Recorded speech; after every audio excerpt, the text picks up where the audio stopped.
готовим многими нелюбимую кашу перловочку в горшочке. Нам понадобится сама перловка. Мы ее предварительно замачиваем на пару часов.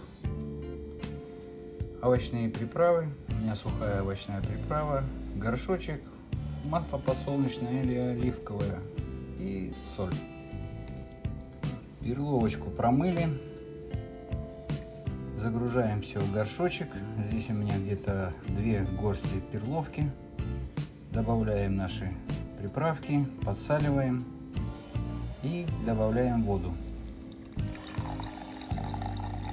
Воды наливаем по уровню самой перловки. Много не надо. Это не гречка, не рис.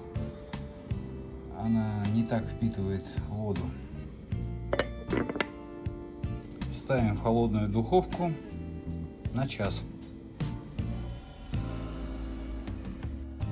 Итак, друзья, прошел час. Достали горшочек, смотрим, что у нас получилось с нашей перловочкой.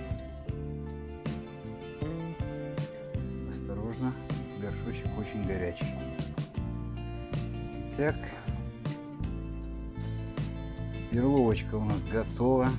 Она мягкая, рассыпчатая, ничего не прилипло, не подгорело. На вкус отличная. Это не такая, как варить просто в кастрюле. Пробуйте. Приятного аппетита. Будьте здоровы.